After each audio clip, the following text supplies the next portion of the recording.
যারা ওই জালেমদের দল থেকে এসে এই সমস্ত দলগুলোতে যোগ দিয়েছে, আপনি দেখবেন সেই মানুষগুলো এখন এই দলকে ডোবানোর জন্য বিভিন্ন কায়দা কৌশল করছে। আমি নাম ধরেই বলছি, ফজলুল হক বাবু এই জেলার এই যে নাটক করে ওইটা না, ওই কিশোরগঞ্জে বাড়ি, ও ছাত্রলীগের সভাপতি ছিল, সেখান থেকে বিএনপিতে যোগ দিয়ে এখন উল্টাপাল্টা কথা বাস্তবে মানুষকে শোনাচ্ছে, জানাচ্ছে, মনে করছে কি দেশপ্রেম তার। কোথায় ছিলেন এই 17 বছর আপনি? এই যে হারুন যেটা, এটা এখন উল্টাপাল্টা কথা ছড়াচ্ছে এই কারণে। কেন এতদিন আপনার সাথে ছিল, কিছুও তো বলেননি, হঠাৎ করে আপনার কি হয়ে গেল? কারণ ও দেখতে পেয়েছে যে চাঁপাইনবাবগঞ্জে সেখানে জননেতা নুরুল ইসলাম বুলবুল, শিবিরের সাবেক সভাপতি, এনার যে জনপ্রিয়তা, আর চাঁপাইনবাবগঞ্জ বলা হয় বাংলাদেশের দ্বিতীয় কাশ্মীর। কথা বোঝেন? এই 15.5 বছরে যত জুলুম অত্যাচার হয়েছে সবচাইতে বেশি হয়েছে সাতক্ষীরা, 2 নম্বরে চাঁপাইনবাবগঞ্জ। সেখানকার মজলুম মানুষগুলো সব ইসলাম প্রিয়। নুরুল ইসলাম বুলবুল যদি ওখানে দাঁড়াতে পারে, 100 জনের মনে হয় 98 জন মানুষ তাকে সাপোর্ট দেবে। এই জন্য এনার মাথা খারাপ হয়ে গেছে, এখন আলেমদের পেছনে লেগেছে। যারা কোরআনের কথা প্রচার করে, এই শয়তান তাদের বলেছে এরা নাকি ধর্ম ব্যবসায়ী, এর ইমান চলে গেছে। যারা আলেমদের এরকম উল্টাপাল্টা কথা বলতে পারে তার ইমান নেই, কারণ আলেমরা নবীর ওয়ারিস। কথা বলছেন না কেন? সুতরাং তাকে তওবা করা লাগবে, নয়তো তার জানাজা পড়া জায়েজ নেই। আর আমরা আশা করব যারা দায়িত্বে আছেন, আপনারা এরকম ক্যান্সার দেখলে সঙ্গে সঙ্গে বাদ দিয়ে দেবেন। এগুলোর দ্বারা এই মজলুম সংগঠনটারও বদনাম হয়ে যাবে। তিল তিল করে শহীদ জিয়া এই দলটাকে তৈরি করেছিল, এ পর্যন্ত ঠিকই আছে। আর এই কিছু কোলাঙ্গারের কারণে যদি এখন নষ্ট হয়ে যায়, ডুবে যায়, এই 15 বছরে তো আপনি একদিনও জেল খাটেননি। যারা জেল খেটেছে তাদের মুখে কোনো কথা নেই, আপনি টের পান। আমি নিজে তো ভিকটিম, আমি দেখেছি। জালেমরা সব নিয়েছে আমাদের এক জায়গায় রাখতো, কিসের বিএনপি, কিসের জামাত, কিসের হেফাজত, কিসের চরমনায়। আমি যাদের সাথে ছিলাম সবই 4 দল একসাথে। এ মাহফিলের প্রধান মেহমান হিসাবে যিনি থাকবেন, মুফতি জসিম উদ্দিন রহমানী, মুফতি হারুন ইসহার, মাওলানা রফিকুল ইসলাম মাদানী, মাওলানা মিজানুর রহমান ফরিদি, হাফেজ মাওলানা আবু বকর সিদ্দিক, মহিউদ্দিন খান হাসান, এনারা এসেছে,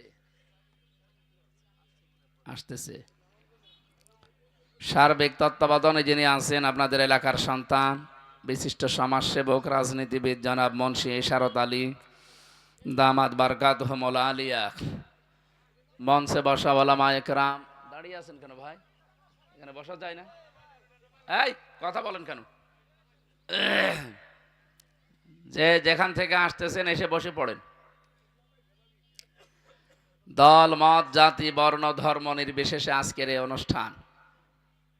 প্রধান অতিথি বলছিলেন না যে এদেশ শুধু মুসলমানদের না, যারা আমরা এদেশে জন্ম নিয়েছি তারা এদেশের গর্বিত নাগরিক।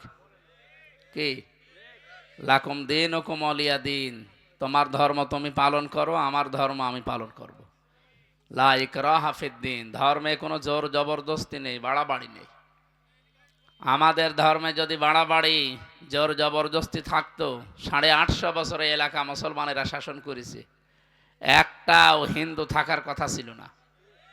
কথা বলেন না কেন? সাম্প্রদায়িক সম্প্রীতির সবচাইতে বড় দৃষ্টান্ত এই বাংলাদেশ।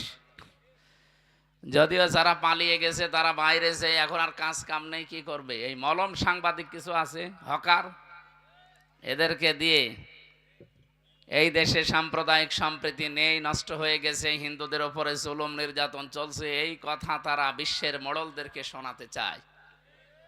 আপনারা দেখেছেন কিছুদিনের ভেতরে ভয়েস অফ আমেরিকা এবং মাইক্রোসফট, এগুলো সব খ্রিস্টানরা চালায়, ইহুদিরা চালায়। তারা আজ রিপোর্ট দিচ্ছে 257টা দেশ আছে পৃথিবীতে যে সবচাইতে বেশি সাম্প্রদায়িক সম্প্রীতি নিয়ে বসবাস করে বাংলাদেশের মানুষেরা। তাহলে আমাদের এই পাশের যারা আছে, আমাদের এই প্রতিবেশী যারা, এরা এতদিন মিথ্যা কথা ছড়িয়েছে যে আমাদের এই দেশে নাকি সংখ্যালঘু নির্যাতন হয়। এখন অনেক হিন্দু পর্যন্ত মুসলমানের অনুষ্ঠানে এসে বলছে না আমরা আগস্টের 5 তারিখের পর থেকে সবচাইতে নিরাপদে আছি।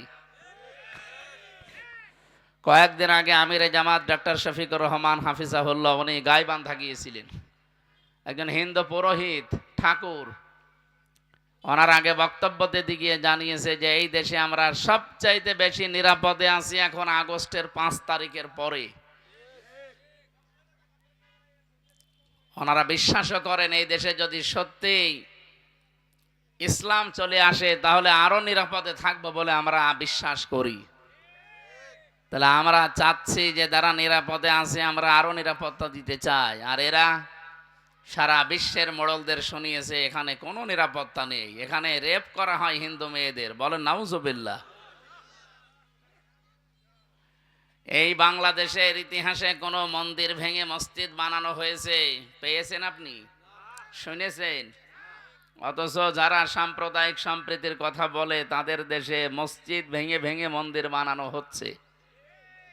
সারা বিশ্বে আমরা দেখি কেউ মাটির নিচে গ্যাস পায়, তেল পায়, সোনা পায়, রূপা পায়, আর ও শয়তানরা শুধু মসজিদ মানে মন্দির পায় মাটির নিচে। তাও যেখানে সেখানে পায় না, যেখানে মসজিদ আছে ওই মসজিদের নিচে নাকি 500 বছর আগে মন্দির ছিল। আপনারা আমাদের প্রতিবেশী তো পাল্টানো যায় না, চরিত্র সংশোধন করা যায়। এই জন্য আহ্বান জানাবো বড় আশা নিয়ে এবং দরদ নিয়ে বলছি, আপনারাও আল্লাহর বান্দা, আপনারাও মানুষ। ওয়ালাকাদ কাররামনা বানি আদম, আল্লাহ তাআলা বলেন বনি আদম সন্তানকে আমি সম্মানিত করেছি। এই হিসাবে মানুষ পদবাচ্য আমরা যারা বিবেচিত তারাই সম্মানিত, সে যে ধর্মের লোকই হোক। কথা বুঝতেছেন? নবী যে মসজিদে নববীতে বসে আছেন, হঠাৎ তিনি দাঁড়িয়ে গেলেন। সাহাবীরা জিজ্ঞাসা করেন হুজুর আপনি দাঁড়ালেন, বলেন এই যে একটা লাশ চলে যাচ্ছে। সাহাবীরা বলেন হুজুর এটা ইহুদির লাশ, আপনার দাঁড়ানোর দরকার কি? বিশ্ব নবী বলেন দেখো ইহুদি তাতে কি, সে তো আল্লাহর বান্দা, সে তো মানুষ। আল্লাহ তাআলা মানুষকে সম্মানিত করেছেন, সম্মান দিয়েছেন, আমি সেই হিসাবে দাঁড়িয়েছি। জোরে বলেন সুবহানাল্লাহ।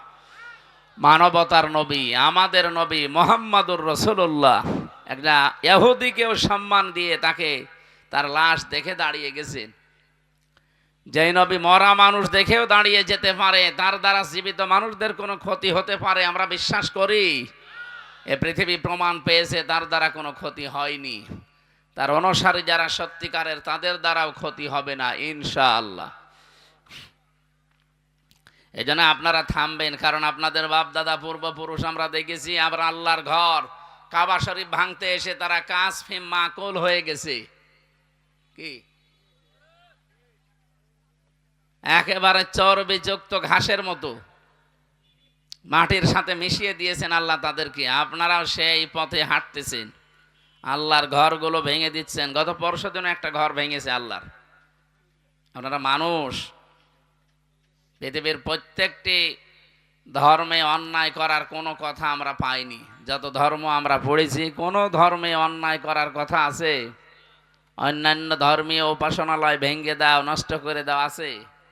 অথচ ভারতে অনেক খ্রিস্টানদের গির্জা পর্যন্ত ভেঙে দেওয়া হয়েছে।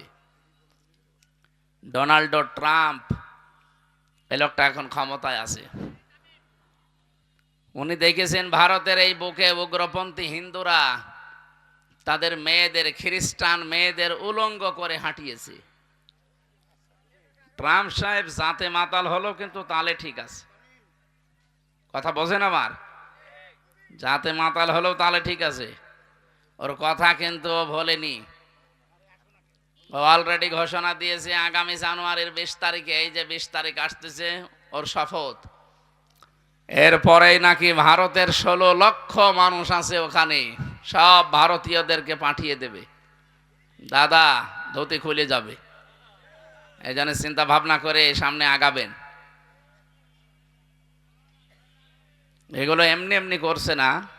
যিনি চলে গেছে উনি তো আর বসে নেই, আর খালি হাতে উনি যায়নি। যাওয়ার সময় 14টা ব্রিফকেস নিয়ে গেছে, সবগুলো ছাই আর মাটি ভর্তি ছিল। হ্যাঁ, কে নিয়ে গেছে আপনি টের পাচ্ছেন? যাবার সময় ঠিক আছে স্যার, জি জি জি, এটা একটু সরিয়ে দেন, এটা একটু সরিয়ে দেন তো, না একজন বসিয়ে দেন এখানে, ঠিক আছে এখানে থাকে, দেন পেছনে দিয়ে দেন। হ্যাঁ এদিকে সরিয়ে আসেন, সরে আসেন, এখানে যারা দাঁড়িয়ে আছেন সব বসে পড়বেন। হ্যাঁ বসেন বসেন। আর এগুলো এত মূর্তি ভাঙার পরও দাঁড়িয়ে থাকে, এদের আবার ভাঙা লাগবে নাকি? আশ্চর্য, খালি টাকাগুলো লস হয়েছে। কুষ্টিয়ায় যেটা বানিয়েছিল ৫ মোড়ে, এটা একটু শক্ত বেশি, শয়তান এত শক্ত ভাঙা যাচ্ছিল না, শেষ পর্যন্ত ভেগও দিয়ে এনে ভেঙেছে। কথা বলা যাবে না ভাই, যে যেখানে আছেন দাঁড়িয়ে আছেন বসে আছেন থাকেন, কিন্তু কথা বলবেন না। আমাদের এমনিতেই হেলিকপ্টারের সময় খুব বেশি নেই, আমরা ৪০-৪৫ মিনিট সময় পাচ্ছি। সুতরাং যারা এই মিথ্যা কথা ছড়িয়েছেন, আমরা রিপোর্ট দেয়নি, বিশ্বের খ্রিস্টানরা রিপোর্ট দিচ্ছে যে সবচাইতে বেশি মিথ্যা কথা বলা হয় ভারতের মাটিতে। অনেককে দেখছি এখন সুর পাল্টিয়ে তারা বলছে না ভারতকে দুর্বল মনে করা যাবে না। আরে শয়তান, ওদের ইশারায় তো এই ১৫.৫ বছর আমাদেরকে একেবারে নাস্তা নাবুদ করে ছেড়েছে। আপনি রিপোর্ট দেখতেছেন, বিশ্বের রিপোর্টগুলো এখন বাংলাদেশে ১০০ জনের প্রায় ৯৫ জন মানুষ এখন এই উগ্রপন্থী হিন্দুদের বিরুদ্ধে। ভারত বিরোধী না, ভারত আমাদের প্রতিবেশী, সেখানে মুসলমান হিন্দু অনেক জাতি আছে। হিন্দু সাধারণ ভাই যারা, এরা একেবারে একেবারে একেবারে, কিন্তু যারা উগ্র, ওই মোদি দাদার মুরিদ যারা, এই মানুষগুলো এত উগ্র, মুসলমান গরু জবাই করে খেলে তাদেরকে জবাই পর্যন্ত করে ফেলেছে। গুজরাটে কত লক্ষ লক্ষ মানুষকে আপনি বিদায় করে দিলেন, কাশ্মীরে প্রায় লক্ষ লক্ষ মানুষ বিদায় করেছে ভুয়া ধোয়া তুলে, আল্লাহর ঘর বাবরি মসজিদ পর্যন্ত ভেঙ্গে মাটির সাথে মিশিয়ে দিয়েছে। এনআরসির নামে হাজারো মুসলমানকে বিদায় করার জন্য নাগরিকত্ব বাতিল করে দিয়েছে। সর্বশেষ আল্লাহর কোরআনের ২৬টা আয়াতের বিরুদ্ধে কেস দিয়েছে এই উগ্রপন্থী এই হিন্দুরা। আমি আবার বলছি, সব হিন্দু নয়, উগ্র যারা, যারা জঙ্গি, যারা সন্ত্রাসী, এই মানুষগুলোকে তামাম দুনিয়া ঘৃণা করে, আমরাও ঘৃণা করছি। সুতরাং আল্লাহ আমাদেরকে মানুষ বানিয়েছেন, দল মত নির্বিশেষে আজকের এই অনুষ্ঠান মুন্সি এশারত আলী সাজিয়েছে। এটা শুধু মুসলমানদের জন্য না, মানুষ পদবাচ্চি আমরা যারা বিবেচিত সবার জন্য আজকের এই অনুষ্ঠান। কথা বলেন ঠিক কিনা? সুতরাং মানুষ হয়ে যারা এসেছেন খুশি হয়ে বলেন আলহামদুলিল্লাহ। আমার যেহেতু এক চাপ বেশি এখন সারা দেশে, তো আপনাদের আলোচক আরো বড় বড় আলোচক আছে, মুফতি জসিমউদ্দিন রহমানী সাহেব আছে, মুফতি হারুন ইসার সাহেব আছেন, এই যে ছোট হুজুর আছে মাওলানা রফিকুল ইসলাম, প্রত্যেকটি বড় বড় আলেম আপনারা নিয়ে এসেছেন আলহামদুলিল্লাহ, যাদের কারণে আগে আলেমরা এই জমিনে কথা বলতে পারতো না। কই সে খেলা হবে, তারা কই, সব খেলা খেলতে পালিয়ে গেছে। আলেমদের সাথে লাগতে আসবেন না।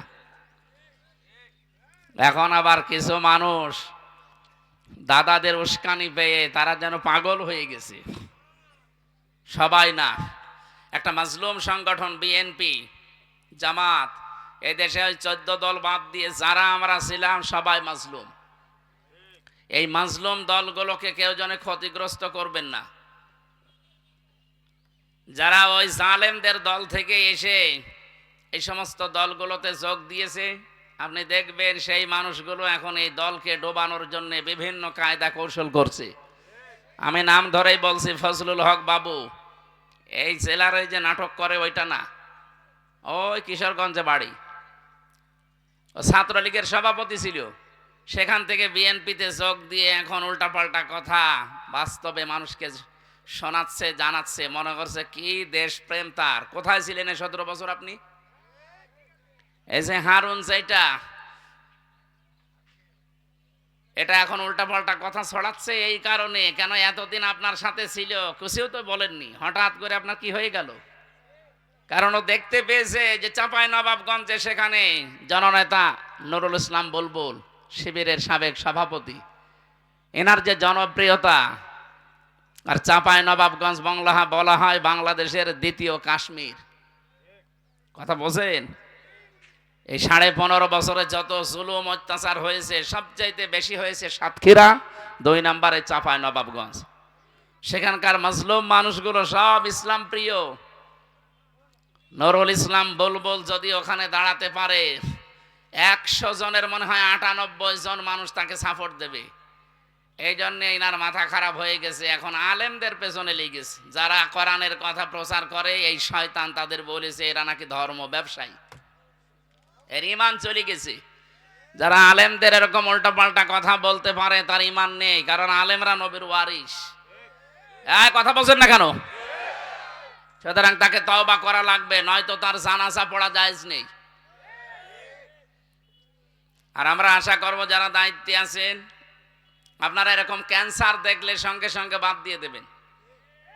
এগুলোর দ্বারা এই মজলুম সংগঠনটারও বদনাম হয়ে যাবে। তিল তিল করে শহীদ জিয়া এই দলটাকে তৈরি করেছিল, এ পর্যন্ত টিকে আছে। আর এই কিছু কোলাঙ্গারের কারণে যদি এখন নষ্ট হয়ে যায়, ডুবে যায়, এই 15 বছরে তো আপনি একদিনও সেল খাটেননি। যারা সেল খেটেছে তাদের মুখে কোনো কথা নেই, আপনি টের পান।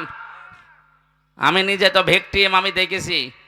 জালেমরা সব নিয়েছে আমাদের এক জায়গায় রাখতো। কিসের বিএনপি, কিসের জামাত, কিসের হেফাজত, কিসের চরমনায়। আমি যাদের সাথে ছিলাম সবই 4 দল একসাথে। বাইরে আমরা মারামারি কামড়া কামড়ি করে বিভিন্ন জিনিস নিয়ে, আর ভেতরে জালেমরা সব আমাদের এক জায়গায় রাখি। সামনে যেন এটা আর না আসতে পারে সেই চেষ্টা করা লাগবে। কি কথা বলো না কেন? এখন আর দল বেদল নেই, আমরা মজলুম। যেহেতু সংস্কার আরম্ভ হয়েছে বাংলাদেশে, আমরা চাই সব জায়গায় যেন সংস্কার করে যত জালেম আর জালেমদের দোসর ছিল সব বিদায় করে মজলুম মানুষদেরকে, বৈষম্যের শিকার যারা ছিল তাদেরকে বসান। এটা এখন দেশের মানুষের দাবি। এই কথা বলেন না কেন? ওয়ালা তাকফু মা লাইসা লাকা বিহি ইলমুন, হে নবী, সেটা জানে না যে সে যেন মুখ না খোলে। বাংলাদেশে এই রোগটা আমি এখন বেশি দেখছি, যেটা জানে না ওই বিষয়ে ফতোয়া দেয় বেশি। আজকে একজন বলেছে যে কোরআনে কারিমে রাজনীতির কথা নেই। আরে শয়তান, তোর পেটে বোম মারলে কোরআনের একটা আয়াত বলতে পারবি? কোরআনে রাজনীতি আছে না নেই এটা তো আমি জানি, আমি কোরআনের উপরে অনার্স মাস্টার্স করা আমার। তুমি যে বিষয়ে লেখাপড়া করেছো ওই বিষয়ে যদি কেউ ফতোয়া দেয়, জিজ্ঞাসা করে, সেই বিষয়ে কথা বলতে পারে। আপনার পেটে বোম মারলে সূরা ইখলাস শুদ্ধ করে বলতে পারবেন না। এমনকি আমার মেয়ে, ছোট মেয়ে 4 বছর বয়স, তার মতন করেও আপনি পড়তে পারবেন না। আর আপনি ফতোয়া দিচ্ছেন যে কোরআনে রাজনীতি নেই, আলেমরা যেগুলো করে এগুলো ধর্ম ব্যবসা। বলেন নাউজুবিল্লাহ। এটা একটা মারাত্মক রোগ, এটা একটা ক্যান্সার। ওয়ালা তাকফু মা লাইসা লাকা বিহি ইলমুন, যে বিষয়ে জানো না মুখ খুলবা না। এই জন্য আপনাদের সাবধান করছি, বেকার নিজের গোনার পাল্লা ভারী করাবেন না। জানেন না, চুপ থাকবেন, যেটা জানেন ওইটা বলবেন। আজকে আমরা তেলাওয়াতকৃত যে আয়াত সূরা আহকাফ 9 নম্বর আয়াতটা পড়েছি, আমরা তাফসীর আকারে কথা বলবো ইনশাআল্লাহ। আপনাদের এখনো বড় বড় আলেম যারা আছে তাদের শোনাবে বিস্তারিত সময় নিয়ে। আমাদের যেহেতু সময় লিমিট করা আছে, এই জন্য আমরা প্রবেশ করছি সব বাদ দিয়ে। যে আল্লাহ আমাদেরকে দুপুরবেলা, এখন খাবারের সময় না, আমাদের গোডাউন তো হা করছে। কি কথা বল না কেন? এখন যত ভালো কথাই বলি আমাদের আসলে ভালো লাগবে না। তারপরও আপনারা অন্তত ধৈর্য ধারণ করে মনে করেন যে আজকে রোজা আছি, যদিও সকাল 9টা 10টা একবার খেয়েছেন নাকি, এক বেলা খেয়ে হাফ বেলা রোজা। তো এরকম মনে করে একটু কষ্ট স্বীকার করেন। এই যে মানুষ পিপিলিকার মতো আসতেছে, এটা কোরআনের জন্যে না হামজার জন্যে? কোরআন শরীফ যদি এখানে না থাকতো আর এই অনুষ্ঠানের সাথে যদি কোরআনের সম্পর্ক না থাকতো, হামজা কিসের? হামজার বাপ আসলেও আপনি আসতেন। এই জন্য আজকে থেকে সিদ্ধান্ত নিয়ে বাড়ি যাওয়া লাগবে ভাই, শুধু আসা না। এই মেয়ে লোক ভেতরে কি করে? এটা মেয়ে লোক না, পাগল হোক আর যাই হোক, মেয়ে লোক তো। এই আপনি বাইরে যান, ওরা তুলে ওই মহিলা প্যান্ডেলে দিয়ে দেন। কি বলতে হয় বলো দিন। দেন মেয়েদের ওই জায়গায় পাঠিয়ে দেন।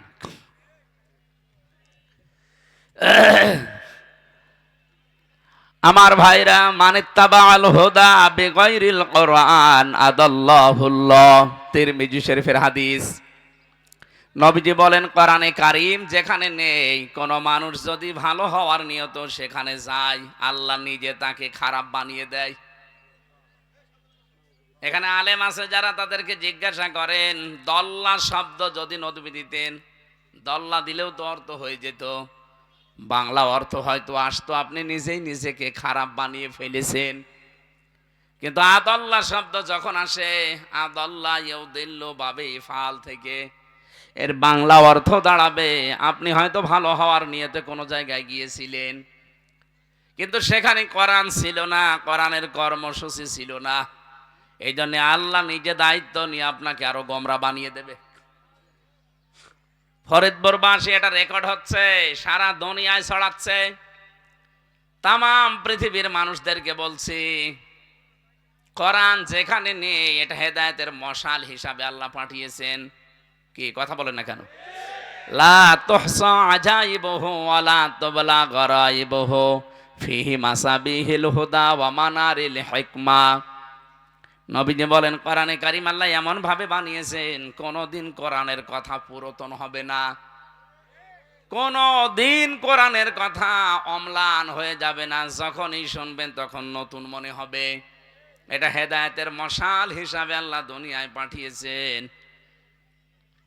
আর বিজ্ঞানের সুউচ্চ মিনারের ভেতরে আছে, কিয়ামত পর্যন্ত যা আবিষ্কার হবে সবাইয়ের কাছে হাত পেতে থাকবে। জোরে বলেন আল্লাহু আকবার। এই হাদিসের মূল কথা হচ্ছে, কোরআনে কারীম যেখানে নেই, কোন মানুষ যদি সেখানে যায়, তার নিয়ত যতই ভালো থাকুক না কেন, আল্লাহ কিন্তু তাকে খারাপ বানিয়ে দেবে। কারণ একটাই, কারণ এই পৃথিবীতে একমাত্র হেদায়েত দিতে পারে মানুষকে কোরআন শরীফ। এক কথা বলেন না কেন?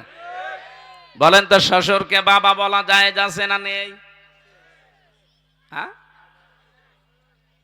হ্যাঁ, হুজুর ঘুমাচ্ছে,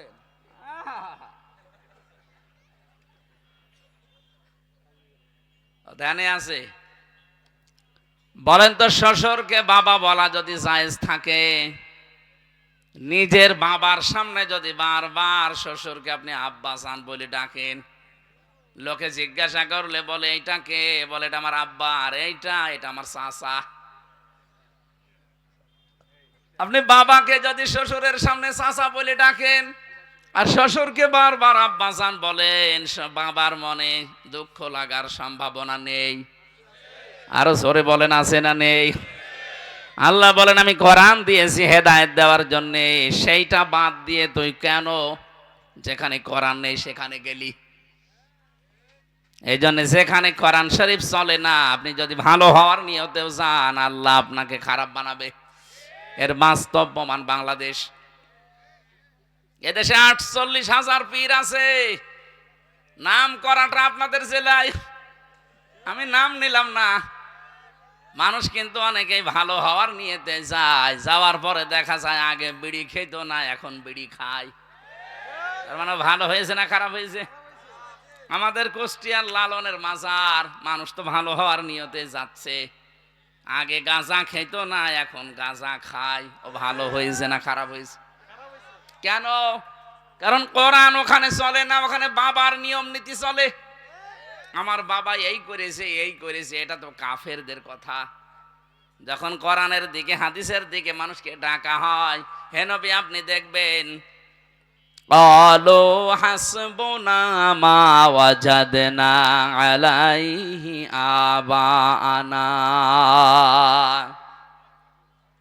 ওই কাফেররা এই কথা বলবে না, আমরা আমার বাপ দাদা মুরব্বী পূর্বপুরুষের কাছে যা পেয়েছি ওইটাই আমাদের যথেষ্ট, তোমার কথা লাগবে না।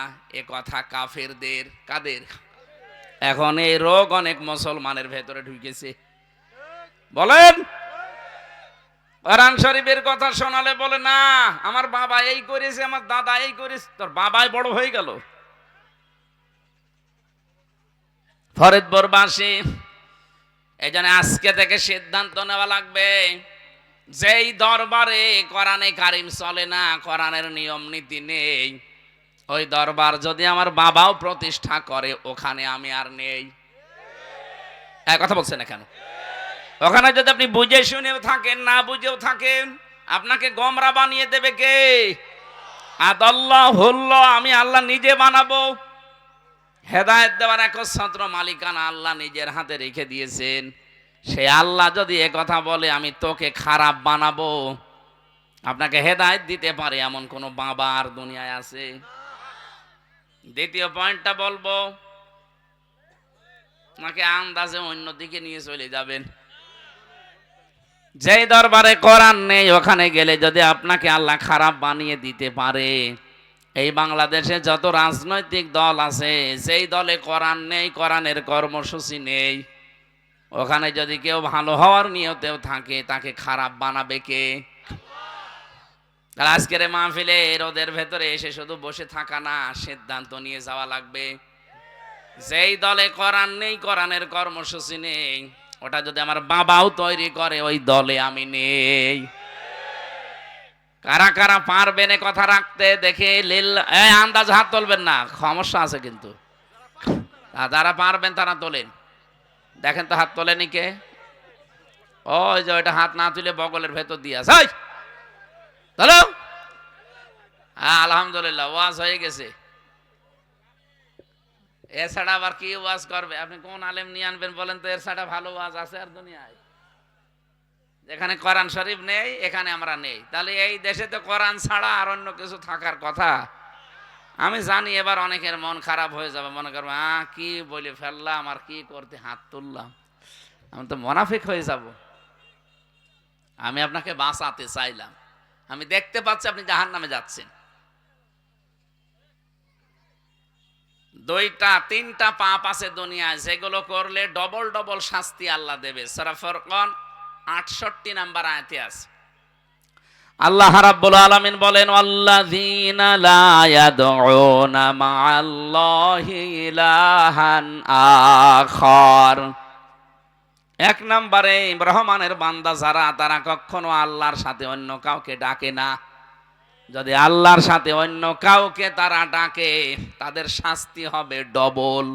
এর পরের আয়াতে আছে 69 নাম্বার আয়াত, ইযআফু লাহুল আযাবু ইয়াউমাল কিয়ামাহ। রব্বুল আলামিন বলেন, তাদের শাস্তি আমি ডবল দেব যারা আমার সাথে অন্য কাউকে জুড়ে দেয়। এটা সারা বাংলাদেশে না হলেও এই জেলায় হয়।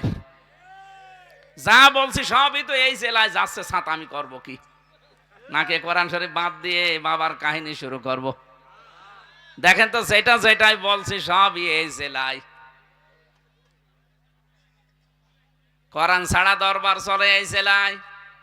আল্লাহ পাক ডাকে, আল্লাহর ডাকের সাথে অন্য কাউকে ডাকে, তাও এই জেলায়। নাকি বেশি বলে ফেললাম? জিকির করতে হলে এটা ইবাদত হিসাবে করবেন। আর শব্দ হিসাবে আমি 4টা পেয়েছি জিকিরের, সুবহানাল্লাহ, আলহামদুলিল্লাহ, লা ইলাহা ইল্লাল্লাহ, আল্লাহু আকবার। এর বাইরে জিকিরের শব্দ নেই। যদি কেউ নতুন করে কোনো শব্দ দিয়ে জিকির করতে চায়, কত জিকির বাংলাদেশে দেখি বানানো জিকির চলে। ইয়ালি বাবা, শালি বাবা, খাজা বাবা, দয়াল বাবা, কেল্লা বাবা, ফতে বাবা। কোথায় পেয়েছেন ভণ্ডামি? জেলখানায় থাকাকালীন একজন আসামি পেয়েছিলাম, ওই যে নায়ক সোহেল চৌধুরী হত্যা মামলার আসামি মামুন। 25 বছর ছিল জেলে, আমার সাথেই 3 বছর ছিল। মাঝে মাঝে দেখতাম রাত 2:30 3টায় আমরা উঠি তাহাজ্জুদ পড়ার জন্য, আর ও ওঠে জিকির করার জন্য। তার সে জাত মতো জিকির করলে তো হয়, উঠেই শুরু করবে ইয়া রাসূলুল্লাহ, ইয়া রাসূলুল্লাহ। কি গো, মাওলানা মামুনুল হক আর আমি থাকতাম যেহেতু এক জায়গায়, একদিন ডাকলাম, ভাই এদিকে আসেন।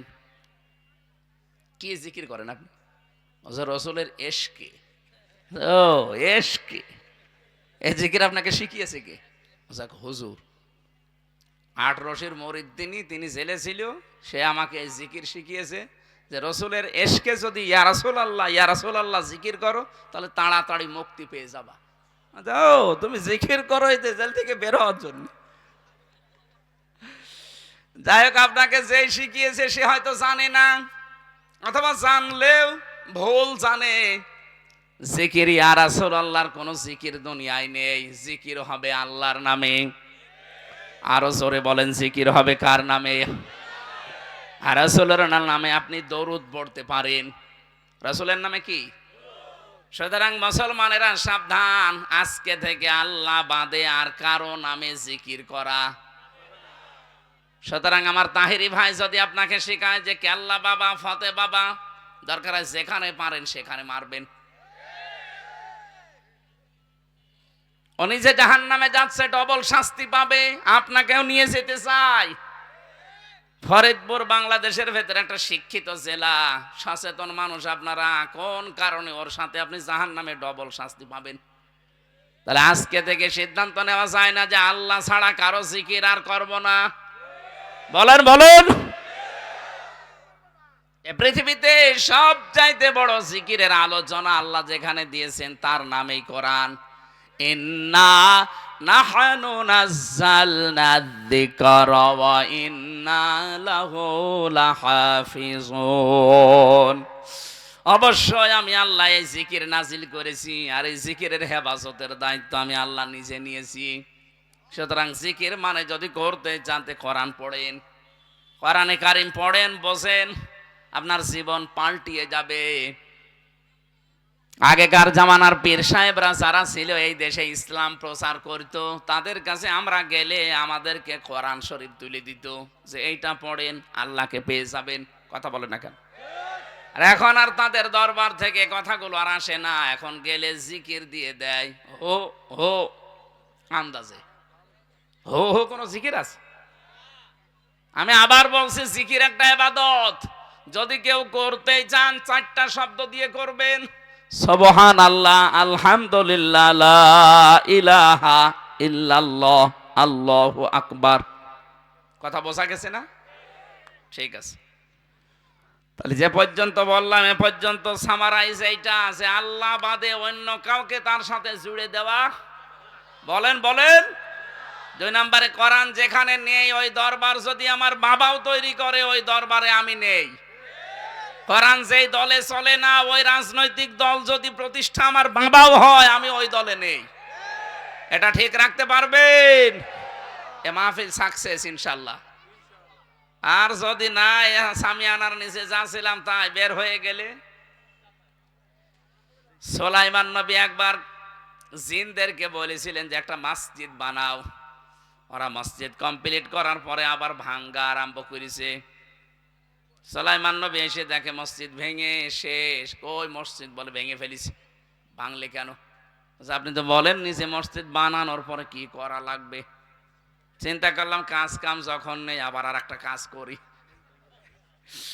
সুলাইমান নবী বললেন, ঠিক আছে তোমরা মসজিদ এবার বানাও, আর বানানো শেষ হয়ে গেলে একটা কুকুরের লেজ সোজা করবা। মসজিদ বানানোর পর একটা কুকুর নিয়ে এসেছে, যেই টানাটানি করে লেজ ধরে লম্বা হয়ে যায়, যেই ছেড়ে দেয় আবার কাছে যায়। বলে এভাবে হবে না, তেল মোবিল নিয়ে আয়।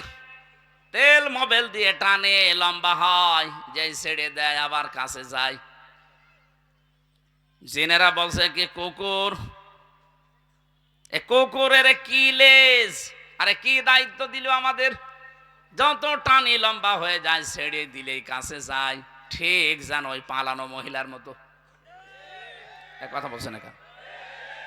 যে একটু উচ্চ বাচ্চ হয়তো একটু রাস্তায় আসতো, যে আবার আমরা নরম হয়ে যেতাম, ছাতা যা ছিল আগে তাই। এইভাবে হবে না, বাঁশ নিয়ে আয়, জায়গা মতো বাঁশ দে, টাইট করে সোতা দিয়ে বেঁধে রাখ। বেঁধে রেখেছে 2-3 দিন, একাধারে দেখে সোজা হয়ে গেছে, যেই ছেড়ে দেয় আবার যা ছিল তাই। সুলাইমান নবী এসে বলছে কি কি করো? বলছে হুজুর আমরা টানা টানিতে ব্যস্ত। কিসের টানা টানি? এ কি কুকুর, এটা ডিজিটাল কুকুর, এত টানি লম্বা হয়ে যায়, ছেড়ে দিলেই কাছে যায়। হযরত সুলাইমান বলে এই জন্যই তো দায়িত্ব দিয়েছি। আমাদের চরিত্র মনে হয় ঠিক হয় কুকুরের লেজের মতো হয়ে গেছে। এদেশে আলেমরা এত কিছু বোঝায়, বোঝার পরে যখন দেখে না আবার যা ছিল তাই। এক কথা বলে না কেন? আমরা কি এরকম কুকুরের লেজ মার্কা হব? আলো সামি'না ওয়া আতা'না, সাহাবীরা বলতো আমরা শুনলাম আর মেনে নিলাম। আমরা এই চরিত্রের হব।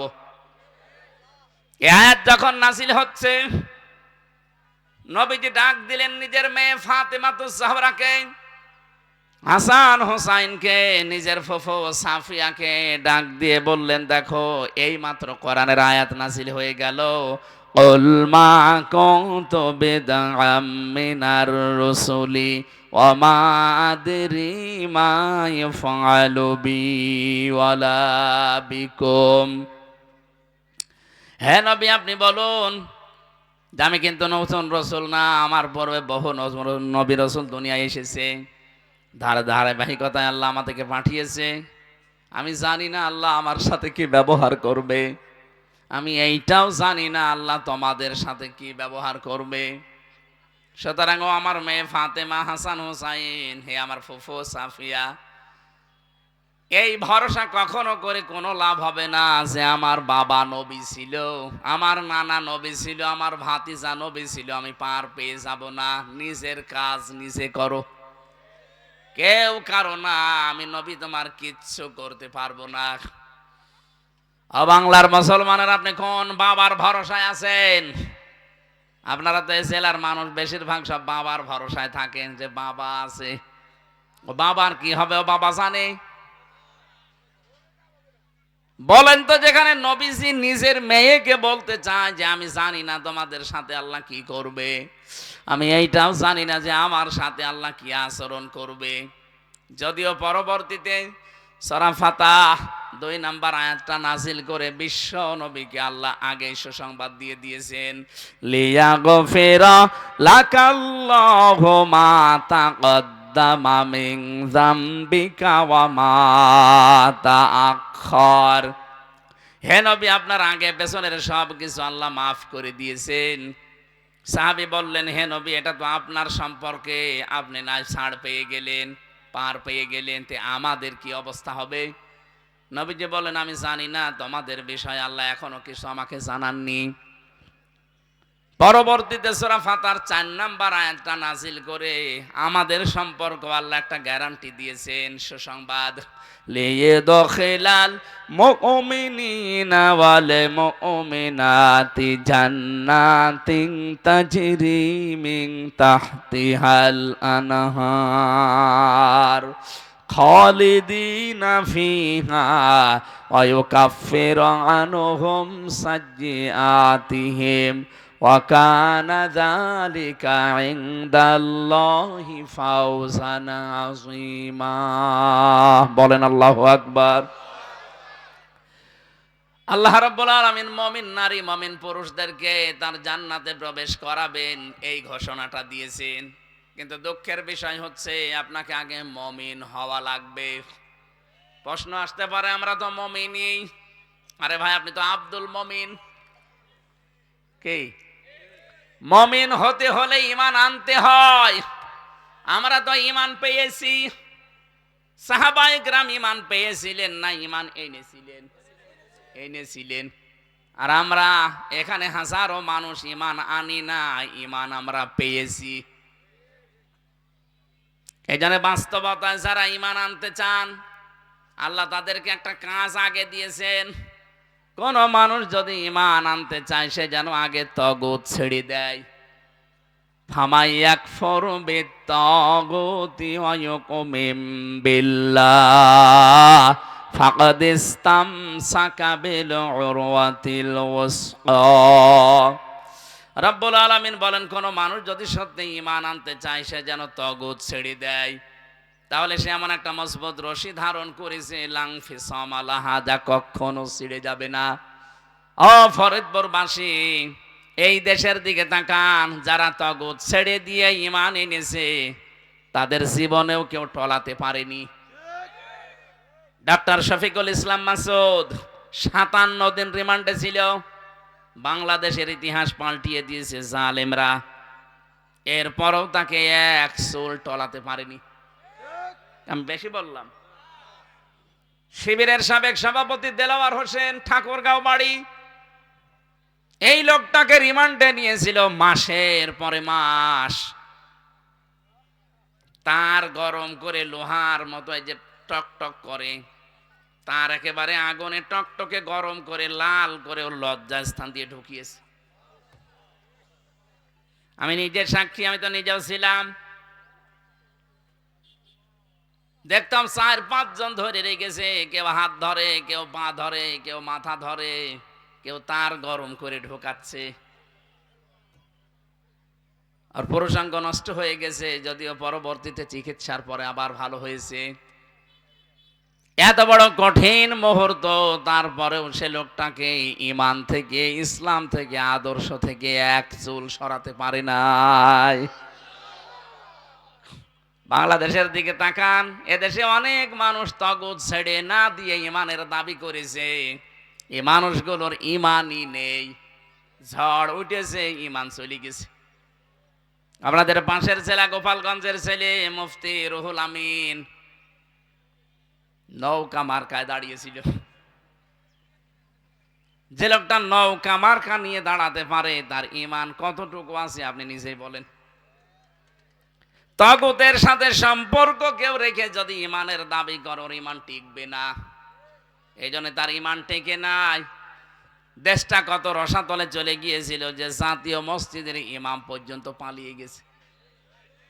কি সে পালিয়েছিল না?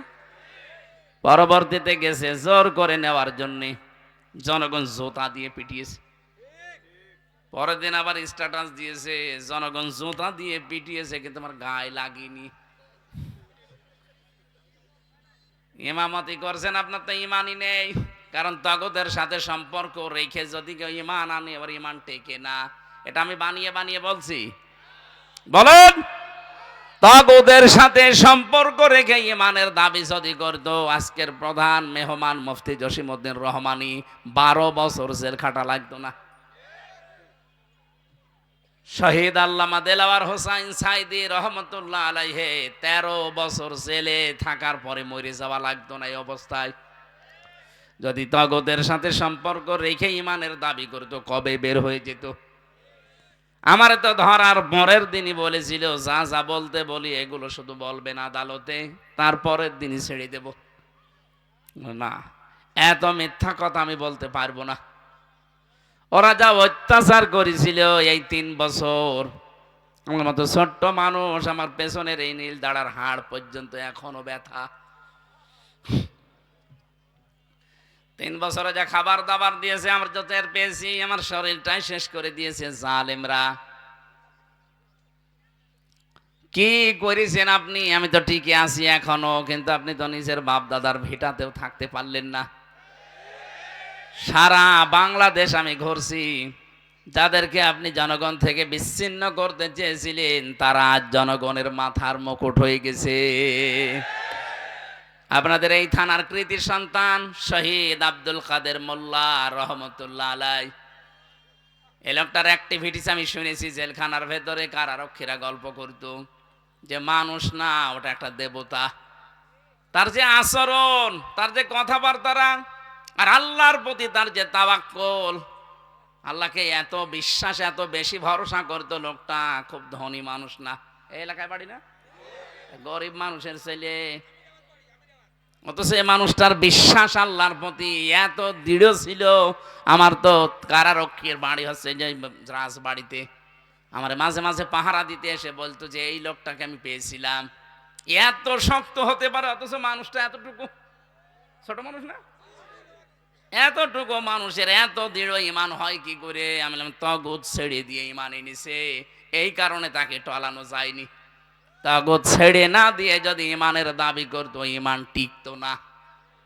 কত বড় বড় পীরের ঈমান নষ্ট হয়ে গেছে, কত বড় বড় আলেমের নাম নিত, তারা সব জালেম হয়ে গেছে। এত বড় একটা বিশাল জালেমাকে কওমি জননী নাম দিয়েছে।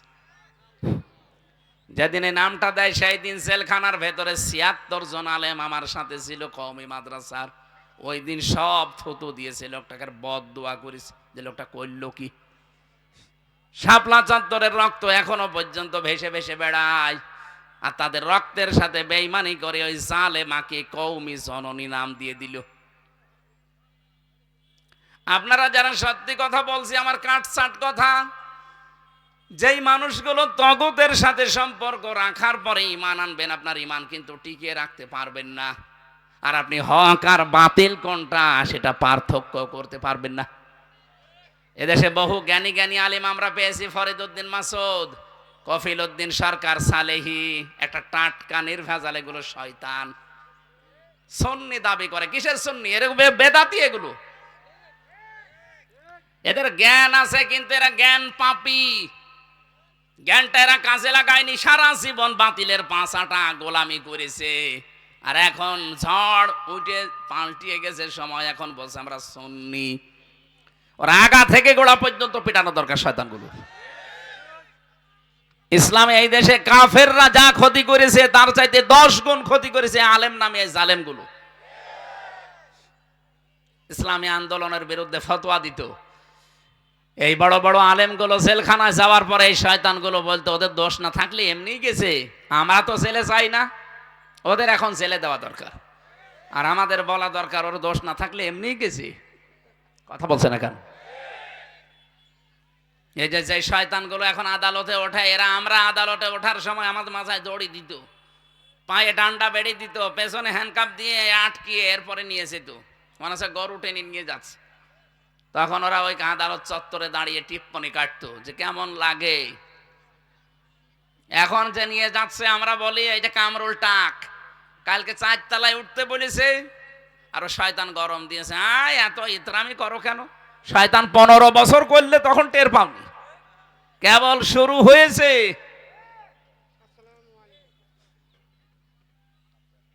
ও আমাদের মনে হয় আর সময় নেই, যে মিস কল আসতেছে।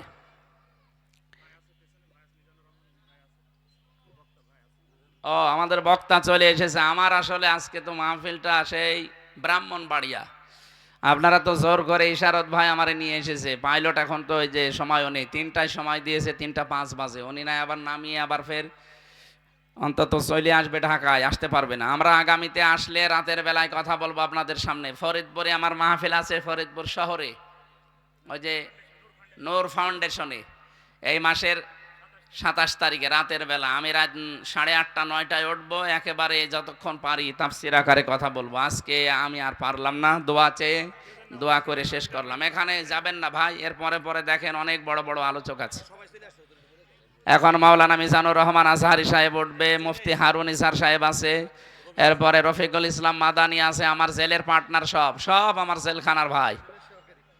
এখানে আপনারা বসেন, বড় বড় আলেমরা এখন কথা বলবে। আমি মাফ চেয়ে নিলাম ভাই, আগামীতে আসলে কথা বলবো। আসসালামু আলাইকুম।